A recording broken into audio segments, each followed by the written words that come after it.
अस्सलामुअलैकुम dear students, welcome to Hawat education online. आपको खुशामदीद कहते हैं। आज के लेसन के अंदर हम डिस्कस करेंगे poem number 8 Ozymandias, written by P B Shelley. इसने लिखी है पोएम ऑस्मेंडियस। इसको देखेंगे। इसके अंदर हम सबसे पहले बात करेंगे टेक्स्ट की ट्रांसलेशन देखेंगे। उसके बाद उसका स्टेंजा जो कि अच्छे खासे नंबर्स का है और you can easily get number from here. Question answer और सिनोनिम्स एमसीक्यूज भी हम डिस्कस करेंगे ताकि आपके कोई नंबर इस लेसन में से मिस ना रह जाए। Okay, let's start from text. Okay, I met a traveler from antique land who said to vast and trunkless legs of stone stand in the desert near them on the sand, half sunk, a shattered visage lie whose frown. कहता है I met a traveller from an antique land. Antique land कहते हो एक बहुत ही कदीम, एक पुरानी और हिस्टोरिकल प्लेस को उसको कहते हो आप। राइटर बताता है, पीबी शैले बताता है कि मेरा एक सामना हुआ, टाकरा हुआ किसके साथ, एक ट्रैवलर के साथ जो बहुत कदीम जगह से, हिस्टोरिकल प्लेस से आया था। हु सैड, इसने बताया, टू वास्ट, एक बहुत ही बड़ी बड़ी, ट्रंकलेस लेग्स, और दो उसने बड़ी टांगें देखी हैं पत्थर की, जो कि ट्रंक कहते हो धड़ के जिस्म के जो लेग्स के ऊपर वाला हिस्सा होता है उसको कहते हैं। दो मैंने बड़ी बड़ी पत्थर की टांगे बगैर धड़ के देखी हैं। स्टैंड इन द डेजर्ट, और वो कहाँ पर थी जी, वो खड़ी हुई थी एक सहरा के अंदर, near them on a stand, और रेत के उस और उनके पास रेत के अंदर, हाफ संग, आधा डूबा हुआ, सैटर्ड विजज, एक मसख शुदा, एक तबाहशुदा, विजज कहते हो चेहरे को, लाइस पड़ा हुआ था।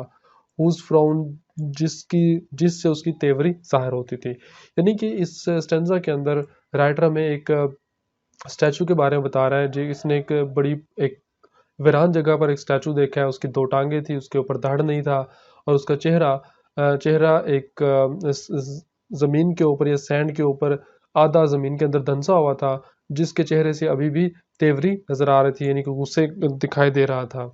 सेकंड स्टेंजा में कहता है, and wrinkled lips and sneer of cold command tell that its culture well those passion red which it survives stamped on these lifeless things, the hand that mocked them and heard that faint। कहते कि जो wrinkled lips, उसके जो चेहरे, उसका जो lips हैं वो wrinkled हुए हैं, यानी कि वो यहाँ से कटे हुए हैं या झुर्रियों वाले उसके लिप्स हैं। एंड स्नीयर, और उसकी हकारत, नफरत वाली, कोल्ड, बेरहम, कमांड, हुक्म, और ऐसा लगता है कि जब वो हुक्म देता होगा बड़ी हकारत के साथ, बड़ी बेरहमी के साथ हुक्म देता होगा। यानी कि उसका स्कल्पचर, जो स्टैचू को देखने वाला बंदा है वो कह रहा है कि उसके लिप्स से ऐसा लग रहा था कि जब वो किसी बात का हुक्म देता होगा, बड़े गुस्से के अंदर बेरहमाना तरीके से हुक्म देता हो, यानी कि बहुत जालिम आदमी होगा। टेल दैट स्कल्पचर, और ये बात दिखाता है कि इसका जो मुजस्मा साज था, उसका जो मुजस्मा बनाने वाला था, वेल दोज पैशन रेड, उसने बड़े अच्छे अंदाज के अंदर बादशाह के जो जज्बात है उनकी अक्कासी की है, यानी कि उनको पढ़ा है और उसको बड़े अच्छे अंदाज से लिखा है। उस दौर के अंदर बादशाह अपने जो स्टैचूज थे वो खुद भी बाज़ दफ़ा बनाया करते थे, बनवाते थे लोगों से। विच येट सर्वाइव, जो कि अभी भी बच गए हैं, यानी कि उनकी बात कर रहे हैं, यानी कि पैशंस की, जो कि अभी मौजूद हैं। Stamped on these lifeless thing, जो कि इन बगैर ज़िंदगी के बगैर चीज़ों के ऊपर अभी भी मौजूद है। यानी कि इस पत्थर की जो नक्श उसके ऊपर किया हुआ है, स्टैचू किया हुआ नक्श उसने, उसके ऊपर बादशाह के जज्बात अभी भी देखे जा सकते हैं। The hand that mocked them, वो हाथ जिसने इसको, मॉक्ड का मतलब यहाँ पर होगा जिसने इसकी नकाली किया, यानी कि बादशाह को देखकर उसका मुजस्मा बनाया, नकल किया है। And the heart that fed, और वो जो दिल जिसने इस बादशाह के जज्बात और एहसासात को भी नकल कर दिया है। नंबर 3 के ऊपर इसका जो स्टेंजा है, and on the pedestal of these words appear, और अगर उसके लास्ट पे देखें जहाँ पर उसकी टांगें खड़ी हैं, यानी कि उसके पेडिस्टल है। पेडिस्टल कहते हो वो जो पाया है, जो पायादान होता है जिसके ऊपर कुछ ना कुछ लिखा होता है। अपीयर, वहाँ पर ये लफ्ज़ लिखे हैं, माय नेम इज़ उस्मानियस। देखिए कितने गरूर और घमंड के अंदाज में वो कह रहा है कि मेरा नाम उस्मानियस है, किंग ऑफ द किंग्स, मैं बादशाहों का बादशाह हूँ। लुक एट माय वर्ड्स, मेरे अल्फाज पर देखो, जी माइटी, और तुम जो उनसे बड़े बड़े जो हुक्मरान हो, ये एंड डिस्पेयर, और तुम मायूसी का इजहार करोगे कि मैं बहुत बड़ा हूँ। नथिंग बिसाइड रिमेन्स, कहते हैं अब की सूरत हाल देखें, यानी कि वो जो ये सूरत हाल थी वो बता रहा है उस वक़्त उसने लिखवाया था कि बादशाहों का बादशाह हूँ, बड़े से बड़ा हूँ, मेरे बड़े बड़े काम है, मेरी बड़ी बड़ी फतूहात है, मैंने बड़े बड़े काम किए, लेकिन अब नथिंग बिसाइड रमेन, और इसके आसपास अब तो कोई चीज़ बची नहीं है, राउंड डिके, और हर वो चीज़ वहाँ पर जितनी भी थी वो डिके का मतलब होगा टूट फूट का शिकार हो गई हैं, तबाह हो गई हैं यहाँ पर। Of the colossal rack, colossal कहते हो एक इतना बड़ा अजीम ऊंचा, रैक कहते हो टूटा फूटा, इतना बड़ा जो मुजस्मा था अब टूटा पड़ा पड़ा हुआ है, बाउंड लेस एंड बेयर, और कहता है कि इस बाउंडलेस, इस वसी और रीस जगह के ऊपर बेर, बेरौनक सा बड़ा है, यानी कि अब इतना बड़ा मुजस्मा जो सा अब बर्बाद तबाह बर्बाद हुआ हुआ, इसने बड़े वसी और रीस सहरा के अंदर बेरौनक पड़ा हुआ है। द लोन, द लोन अकेला या सुनसान and levels stand touch for away, और इसके बिल्कुल साथ या इसकी तह के ऊपर मिट्टी ही मिट्टी है या रेत के ज़रात ही ज़रात हैं, और वो सहरा के साथ फैला हुआ है। ओके डियर स्टूडेंट्स, आपको अंदाज़ा होगा टेक्स्ट पढ़ के कि ये किस बारे के अंदर है, कि एक बादशाह के बारे में बात हो रही है कि बादशाह की पहले लाइफ कैसी थी और उसने स्टैचू बनाया और अब उसकी लाइफ दिखने वालों को कैसे नज़र आ रही है। अच्छा, इसके हम सबसे पहले हम स्टेंजा की तरफ आते हैं। स्टेंजा के अंदर कौन कौन सी चीज़ें वो देखते हैं हम। स्टेंजा के अंदर हमने रेफरेंस और कॉन्टेक्स्ट ये सेम होगा तमाम स्टेंजास का। This lines have been taken from the poem Ozymandias written by very famous poem P B Shelley, इसने ये लिखी है, तो ये सबका स्टेंजा एक जैसा होगा। कॉन्टेक्स्ट के अंदर बात करें तो हमने बड़ी शॉर्ट सी टर्म्स लिखनी होती है वहाँ पर कॉन्टेक्स्ट में, शॉर्ट सा उसका तारफ कराना होता है पूरी पोएम का। In this beautiful poem the traveller tells us about statue, क्या करता है वो स्टैचू के मतलब बताता है। It was a statue of king, और ये बादशाह का स्टैचू था। इट वाज कंप्लीटली डिस्ट्रॉयड, और जब उसने देखा तो मुकम्मल तौर पर तबाह हाल था। It destroy, its two legs were without its tongue, और उसकी जो बड़ी बड़ी टांगें थी वो उसके धड़ के बगैर थी। Its face was buried in the sand, और उसका जो चेहरा था वो इस रेत के अंदर डूबा हुआ था या दफन था। He was very proud king of his time, और ऐसा लगता था कि वो अपने दौर का बहुत ही जालिम किस्म का और बहुत ही मगरूर किस्म का traveller from an antique land, ये हमने पढ़ चुके हैं पहले वाले। The poet met a traveller, he came from an ancient land, उससे बादशाह आदमी से मिलता है जो कि ओल्ड लैंड से आता है, हिस्टोरिकल लैंड से आता है। ही टोल्ड द पोइट, और वो बताता है that he had seen a statue, कि उसने क्या किया, देखा जी एक स्टैचू देखा है। It was standing in the desert, और वो किधर था जी, डेजर्ट के में था। Its two huge legs were without trunks, और उसकी दो बड़ी बड़ी बगैर धड़ के टांगे थी। The face of the statue was lying in the sand, और उसका जो चेहरा था वो रेत में दबा हुआ था। Its lay half buried there, the features of the face were destroyed, और जो चेहरे की जो रौनक थी वो तमाम बिल्कुल तबाह हो चुकी थी। तो ये तो फर्स्ट पैराग्राफ की जस्ट स्टैंजा की छोटी सी पैराफ्रेज थी। इसी तरह सेकंड है एंड व्रिंकल लिप्स वाला। The face of the statue had a frown on it, और उसके जो चेहरे के ऊपर जो तासरात थे वहां पर फ्राउन, फ्राउन कहते हो वहां पर एक गुस्से की तेवरी थी। इट्स लिप्स वर व्रिंकल्ड, उसके जो लिप्स थे, उसके होंठ थे, वहां पर वो जख्मी हुए थे या वहां पर वो झुर्रियों वाले थे। There was a look of an anger on it, और ऐसे पता चलता है कि नाराज दिखाई दे रहे हैं। The face showed merciless authority, और उसके चेहरे से पता चलता था कि मर्सीलेस एक बगैर बेरहम रहम करम करने वाला बादशाह नहीं है। All the feelings of the cruel king, और उसकी जो जितनी भी जालमाना फीलिंग थी वर क्लियरली डिपिक्टेड देयर, और वो वाज़ह तौर पर डिपिक्ट थी यानी कि जाहिर हो रही थी। इट शोड, ऐसा दिखाई दे रहा है that the sculptor did know, और ऐसा पता चलता है कि स्कल्पर जो सा यानी कि मुजस्मा साज है वो जानता था and understand well all unkind feeling of the powerful king, और इस बेरहम बादशाह की तमाम फीलिंग को ऐसा पता जानता था। Therefore he had carved them so plainly on his face, लिहाजा इसी वजह से उसने तमाम चीज़ों को बड़े अच्छे अंदाज में कुंद किया, लिखा वहाँ पर बनाया था। द आइडियाज डैट, और इस बात यह है the king feelings were still visible on face, कि बादशाह की जो फीलिंग्स थी उस वक़्त की वो अभी भी उसके चेहरे से दिखाई दे रही हैं। The words carved on the foot of the number 3, sorry stanza के अंदर के उसके पेडिस्टल के ऊपर क्या लिखा हुआ था। The statue showed that Ozymandias was a great powerful king, और इसे यहाँ से पता चलता है कि बहुत बड़ा बादशाह था। They showed that there was no equal to him, और इन फास को पढ़ के पता चलता था कि इसके बराबर का कोई बादशाह दुनिया के अंदर आ ही नहीं है। The king claim to be the king of king, और ये कहता का कि मैं बादशाहों का बादशाह हूँ। He had challenged all the greatest warrior, उसने जो अपने दौर के बड़े बड़े बादशाह थे उनके साथ उसने चैलेंज किया कि है कोई मुझसे बड़ा, and try to be his equal, otherwise they would be disappointed. और अगर ऐसा है तो वो कभी, जो इसने क्लेम भी किया कि मैं ऐसा हूँ, तो इसने उसको हरा कर उसको मायूस किया है। तो थर्ड की पैराफ्रेज नंबर 5 पे देखे, नंबर 4 पैराग्राफ के अंदर देखे थे कि अभी उसकी क्या सूरत हाल है। अलोन इन द डेजर्ट, अभी तो वो बेचारा अकेला पड़ा हुआ है, nothing can be seen near it, और उसके आसपास वो कुछ भी नहीं है। एवरीथिंग एल्स हैज गॉन, हर चीज उसके जो पास है वो खत्म हो चुकी है। The big broken statue is further decaying, और ये बड़ा मुजस्मा अब मजीद तबाही की तरफ जा रहा है, यानी कि वो उस वक्त तो बड़ा अरूज था लेकिन अब वो खत्म हो चुका है। Only a vast barren desert surround the remain of the now the statue of the king is standing statue. अब वो जो बादशाह का जो मुजस्समा है, अब वो सिर्फ एक खड़े होने वाली एक मूर्ति ही रह गया, उसके अलावा कुछ नहीं है। तो आपने देखी होगी कि पोइम कितनी सिंपल सी पोइम थी, कितनी सिंबॉलिकली पोइम थी। एक सिंबल के जरिए उसने एक बादशाह की डिपिक्शन कर दी है। Okay, let's move toward the question. Question की तरफ देखते हैं, क्वेश्चन कौन कौन से हैं जो इंपॉर्टेंट है पेपर पॉइंट ऑफ व्यू के हवाले से।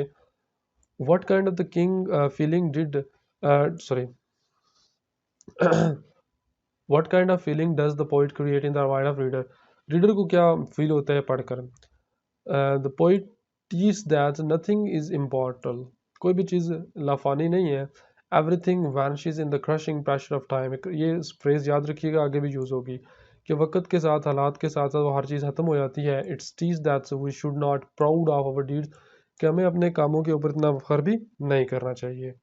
What did the traveller see in the desert, वो ट्रैवलर जोन सा उस डेजर्ट में क्या देखता है। The poet saw statue, its vast legs were standing in the desert, it had its head was lying on the sand, और उसको पड़ा हुआ था। it was scattered and broken, और वो बिखरा हुआ था और वो टूटा हुआ था। it had decaying under the crushing pressure of time, और वो साला वक्त के साला साल प्रेशर से वो तबाह हो चुका था। What did the traveler tell the poet? Traveler क्या बताता है poet को? He told that he saw a statue. He saw two vast trunkless legs standing in the desert. उसने स्टैचू देखा जिसकी बहुत दो टांगें थी और वो धड़ के बगैर था।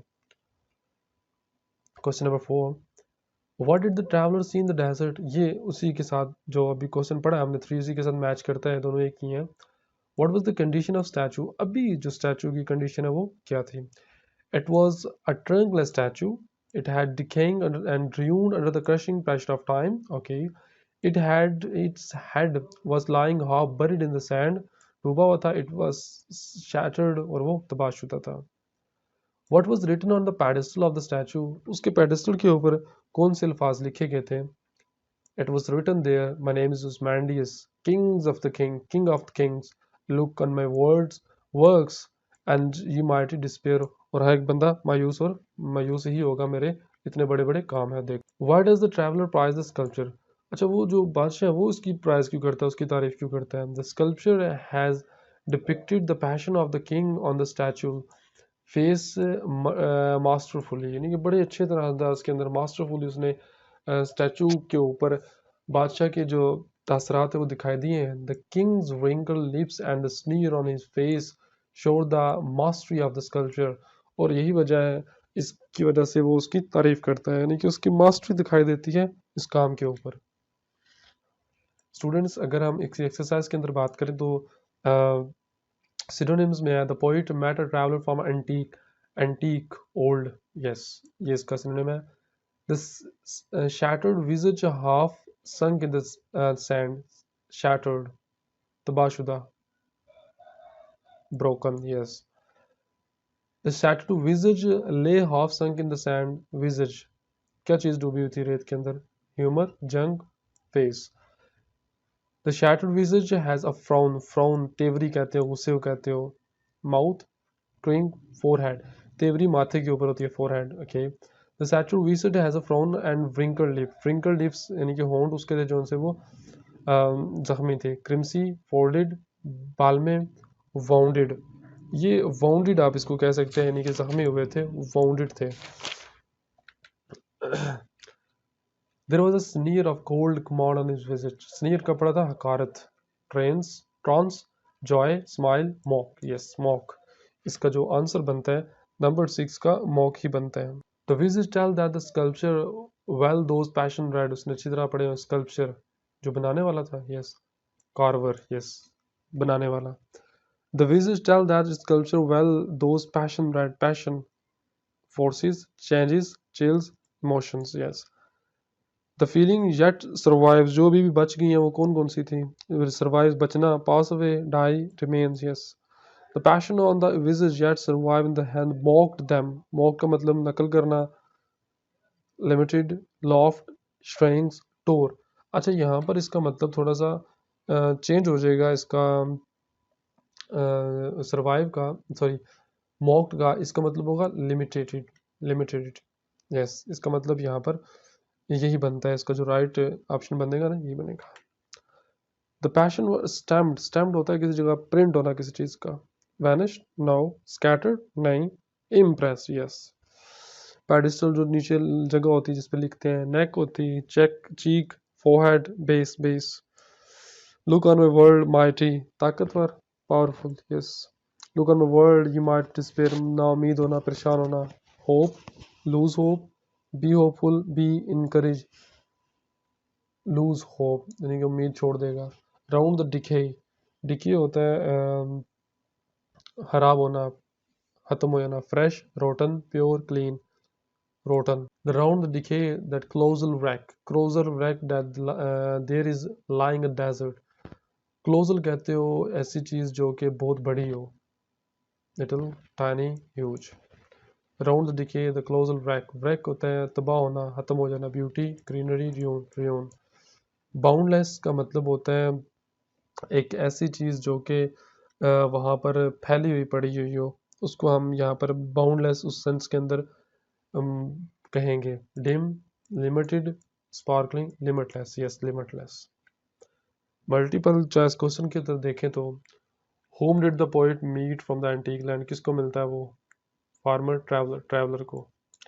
What was standing in the desert, desert के अंदर क्या पड़ा होता है? Yes. What thing the statue was lying in the sand, how buried? How buried कौन सी चीज होती है? Hand, visage, shoes, visage. What was the condition of the visage of the statue? उसकी क्या condition होती है? Red, flat, beautiful, fat. Red and white, fat होगा यहाँ पर। What was the visage that statue wearing? कौन सा उसने क्या कहते हैं उसको पहना हुआ था, किस तरह का उसने? What was the visage of the statue wearing? उसके ऊपर क्या थी? Frown, गुस्सा थी, तेवरी थी। How did the king did the lips of the visage the statue look? कैसे दिखाई देते? Wrinkle थे lips। Passion on the visage the statue show, क्या show कर रहे थे? Defective art, the depth of the desert, the sculpture well, ये हमने poem के अंदर ही पढ़ा है, well read those passion। The hand that mocked them means, यानी कि वो जिनने इसको बनाया है, yes। What do the passion on the visage statue survive? कौन सी चीज वहां पर बच गई थी? The tongue, mind, the face of the showed, the heart that fed them, yes। A sentence was written on the pedestal, क्या था उसको? Arm of the statue, pedestal of statue, pedestal के ऊपर भी लिखा हुआ था, यानी कि जो बच गए थे। The name of the king was Osmandius। It was written, look on my face, hands, head। यहाँ पर वर्क होना चाहिए, वर्क यहाँ पर ऑप्शन नहीं है, वर्क आना चाहिए वहां पर ऑप्शन, चलिए यहाँ पर चला गया शायद। It was written, look on my works and ye mighty despair. Despair यहाँ पर एक वर्ड मिसिंग है, DESPAIR। What was stretching around the colossal wreck, क्या चीज उसके पास फैली हुई थी? ब्रिक्स थी, ईंटें थी, क्रॉप्स थी, सैंड, सैंड थी। द ओस्मांडियस डिपिक्ट ह्यूमैनिटी इमॉर्टल, ये जो किसको जाहिर कर रहे हैं? क्या दुनिया क्या है? मॉर्टल है, इमॉर्टल, मॉर्टल, ये इसका राइट आंसर बनता है। तो ये स्टूडेंट्स ये पोएम, क्वेश्चन आंसर और उसकी समरी थी। Thank you for watching Awadh education online. हमारे चैनल को सब्सक्राइब कीजिएगा, लाइक कीजिए, शेयर कीजिएगा, और उसको कमेंट हो तो आप को पूछना हो तो आप कमेंट भी कर सकते हैं। Thank you for watching. अल्लाह हाफिज़।